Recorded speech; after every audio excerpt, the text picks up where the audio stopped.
Oh, I think we should preface too that we don't know what we're talking about. Yeah, we really don't. Yeah. So, and it looks like it's like screwed into the wall, right?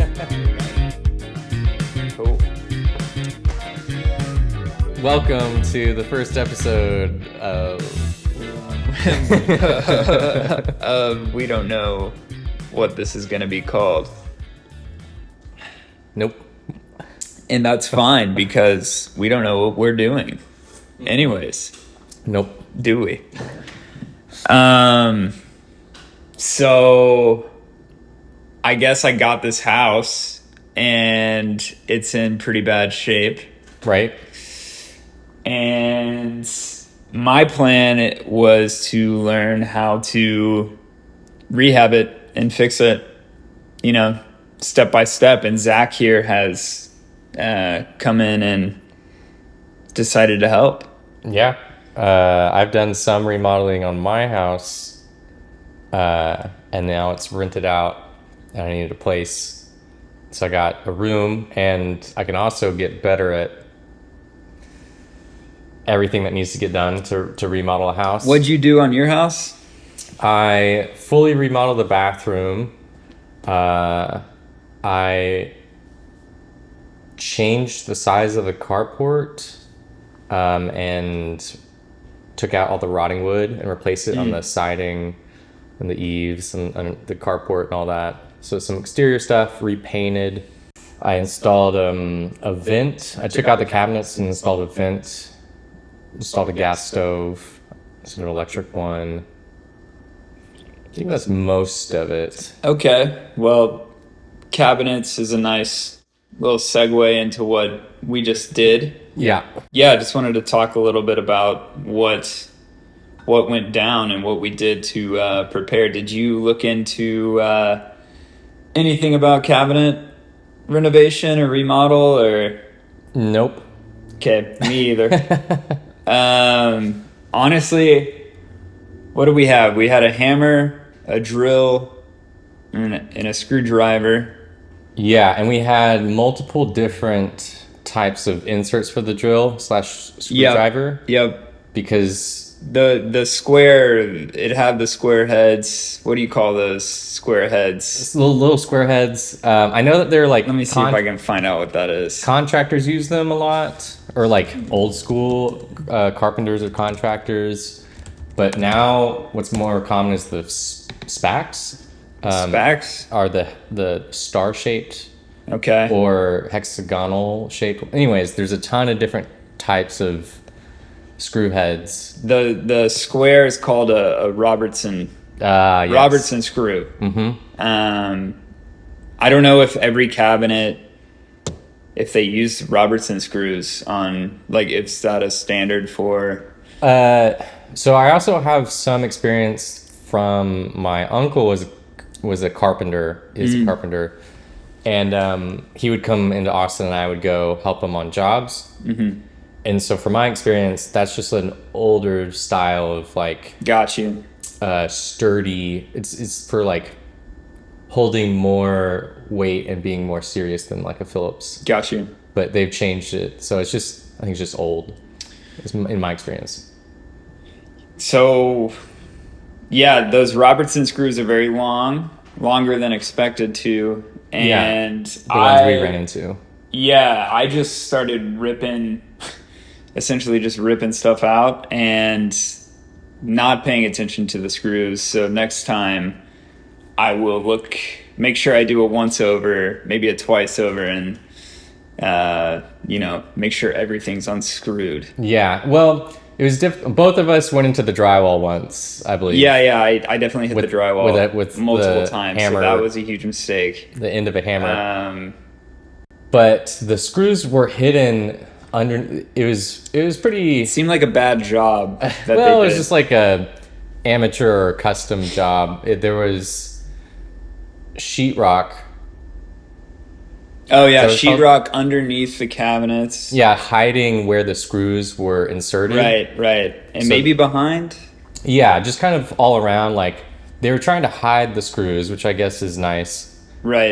But it was like 3 layers. It was like the cabinet layer, and then like sheetrock and then a finishing wood layer on like the bottoms of the cabinets, Right. and the trim of the cabinets on the top. It was tough to find, so we had to pry off wood to find the screws, unscrew it, and then maybe do a little bit more prying. Yeah. But other than that, I feel like they just came off, pretty easily. Like once we got all the screws done, they just kind of came off the wall where we didn't really need the hammer to or like a crowbar for we didn't need final. much leverage, right? It was like really the screws were doing most of the holding. Yeah, there were some like which makes connective. sense, but there were some connective pieces of wood up on the top. Yeah. But yeah. The vent. So there was a vent that Right. was really dirty, dirtier than we could even see. There's a huge cockroach in there, king cockroach. King cockroach. And that came down pretty easily. That came down pretty easily. It's good that we had gloves because the vent was covered in like old grease. Yep. Like in a bad way. There may have been some mold behind. There may or may not have been some mold behind the fixture for sure. Some mold of the darker type. The black mold type. Electrically, I think basically we took the thing out, we kept it connected, then we did some breaker tests because the breaker box is not labeled. Turned stuff on and off until we found the breaker was on, turned that off, and then it was just a simple Phillips head unscrew for the ground wire and the hot and cold wire, right? Which we capped. We capped and taped, so we're not touching it. Did you mention that the wire is like hardwired into the wall? Yeah. So I don't know if that's normal or not. I think that's more normal on older houses where if other people are remodeling, it will be hardwired. More likely to be hardwired. But I think a lot of modern places just have a plug-in for the, vent. I think a plug-in, right, so they're going to have an outlet, or a lot of people are using the microwave, right, which we talked about. And that always just gets plugged in. But we had to figure out which breaker is on and turn it off in order to take it off. Because it is hardwired, we couldn't unplug it. Right. One thing that was surprising to me is what was behind the cabinets. It looks like, I don't even know, I'm trying to look at it right now, what that's even called. That material, what is that? Oh, is it hardy plank? I don't know if it's hardy plank or like some sort of, it's definitely not just drywall. No, it's I think intended for cabinets. Oh, I think we should preface too that we don't know what we're talking about. Yeah, we really don't. Yeah. So, and it looks like it's like screwed into the wall, right? Right? Yeah, and or nailed like in little or something. sections. So that's going to be something down the line that we're going to have to figure out how to cover up.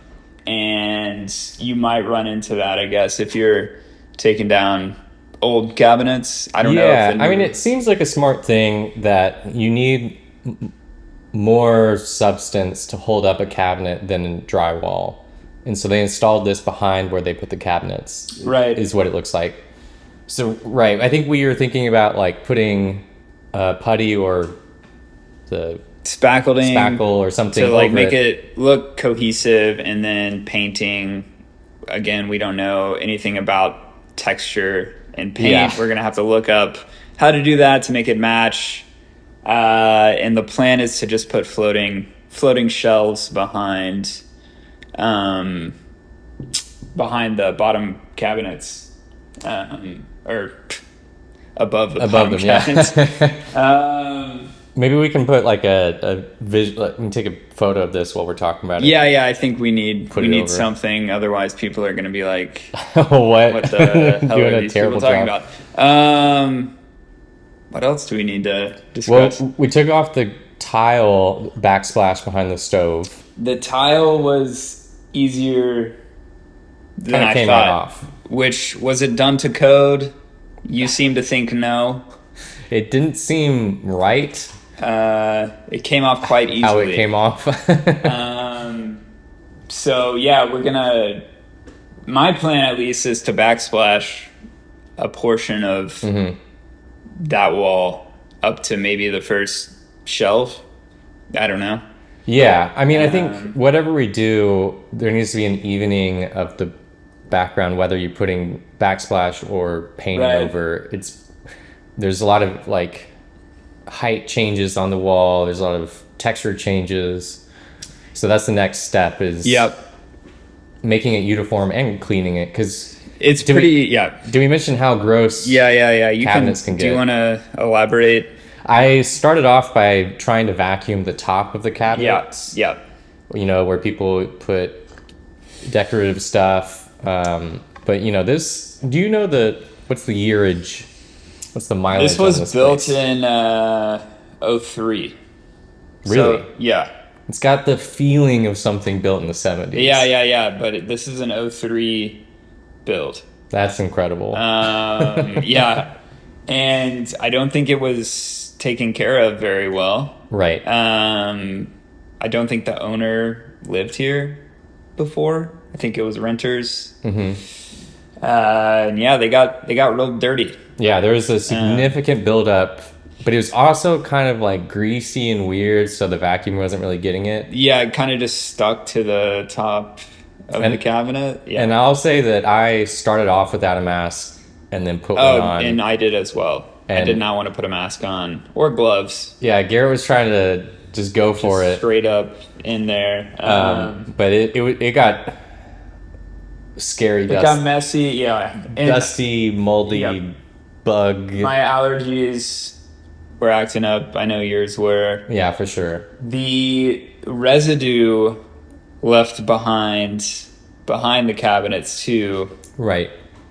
Zach is saying it's just bug excrement, kind of like the aphid bug excrement outside. And yeah, I think he's right there. Yeah, and it's kind of gross, but you know, it happens. Houses are gross. I think it just happens. They're gross. Even in a clean house. Well, also because of the way that these were attached to the walls, bugs could get in between the wall and the cabinet. Yep. Which I think contributes to the grossness. Yeah, I don't know, you know, how good of a job these were put together, or you know, I have no idea. I have nothing to go off of because I don't know anything. Yeah, I mean, I know very little, but I would say a 3 out of 10. 3 out of 10. So when we start installing stuff, we're going for a 4. We're going for at least. We're going for a 4. So what's next? What are we doing next? I can't even remember. I have a meeting with IKEA for the bottom cabinets. We did the top because we kind of just wanted to get going on it.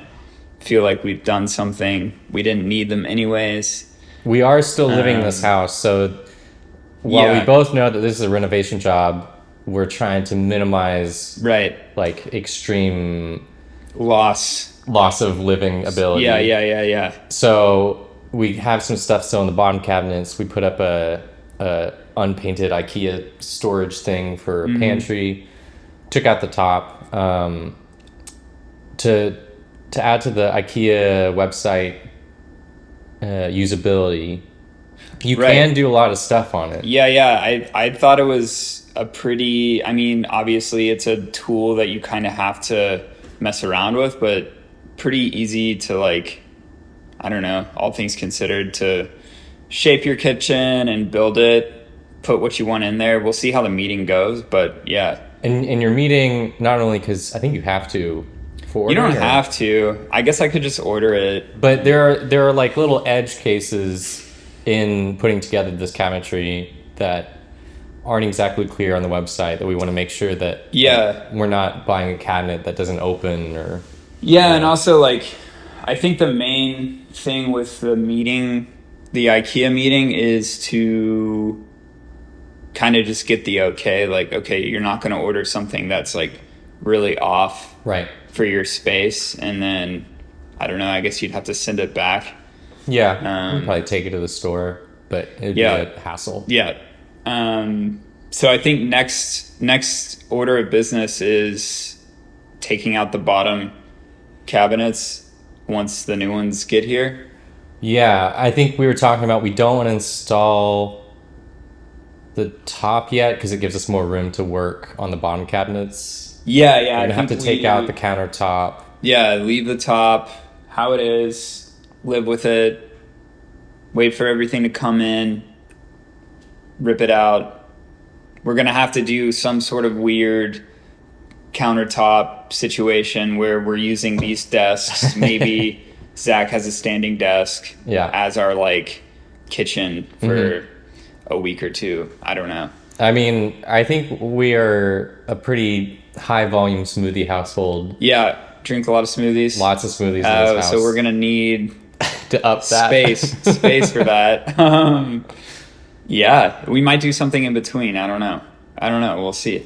Yeah. You'll have to keep listening to us ramble on about whatever. Yeah. I think the idea of this podcast is we're going to be putting out time lapses of each like major day of work. And we want a audio medium / visual medium to follow that up, to go along answer with any questions, talk about what we weren't expecting. Yeah, just our experience, what we're doing, where it's going, how much effort we put into it beforehand, like research-wise, what tools we used. Cost? Yeah, cost. Which we didn't talk about. This didn't cost anything. I mean, I guess it costs our time. And tools, if you're starting from zero. If you don't have any tools, then you're going to have to buy a drill. You're going to have to buy the right bits for that Robertson screw. But that's kind of the deal with any remodeling is that you're probably going to want to just go ahead and get all of the tools. Yeah, you're going to need the tools. We have a shed in the back where we're putting all of the old cabinetry that's now demolished, and I guess the plan is once we've finished everything, order a dumpster. I think you can rent a dumpster for a day. Yeah, and there's some that will do any construction debris. Some won't, some will. It's not too bad. Yeah. I think it's like, about $400 for them taking everything that you would get rid of in a full remodel, right? More or less. Dumpster. But it's pretty nice to have a shed or some place to put all the debris in the meantime. Hey, this one will do it $195. But is it big enough, and will they take... And they got free delivery and pickup. Will they take construction debris? I don't know. But yeah, that's kind of where we're going. Obviously, if anyone who's listening to this has feedback or suggestions, we are all ears. Come on the pod.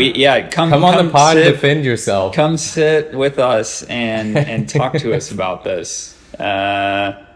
Maybe next time we'll have some... We might have a special guest. I heard some callers, take some calls. We could do a caller. Jacob Hanisch, I'll go ahead and name drop. Oh, He's mentioned he might be interested. Because he's also remodeling his house. He's way further along and way better prepared. He works with an actual contractor. Yep. So they know what they're doing. Yeah, that's an advantage over us. So we could definitely take some tips from him. And what are we thinking about ending this, or? I mean, I think I don't really have anything. I'm trying to decide if I should heavily edit this. I don't know. The bathroom. Putting out an intention to set up in front of the work that we just did for next time. Yeah. So you guys out there can tell what we're doing. That was the whole thing. We're doing this without. I can put it up on the preparation in the video, like a little picture. Yeah. I think that helps. But this is our intro. This is podcast. The first one. Are we still? I'm still recording. Yeah. Yeah. Okay. Yeah. We can work on an intro song. Yep. We can work on a name. Yeah. We need a name. But otherwise, I think we did pretty good outlining our experience and lack of experience. I hope. Yeah. I mean, I think people might listen. I don't know. I think there might be 2 people that I think we might get 2 that are listening through 20 That's minutes. kind of what we want, though, because we want just 2. We don't want more. Well, we want 2, and then maybe next time there'll be 2 more. Yeah. And then 4 more. 4's good enough. Yeah, 4 for is. me. I think this is going to be great to put on the background while you're doing chores. Yeah. Or I don't know. Yeah, that's good. Driving. I listen to podcasts when I'm driving. And you can listen to us. Great. Are we done? That's us signing off. All right. I'm clicking the button. Click it. All right. We're done.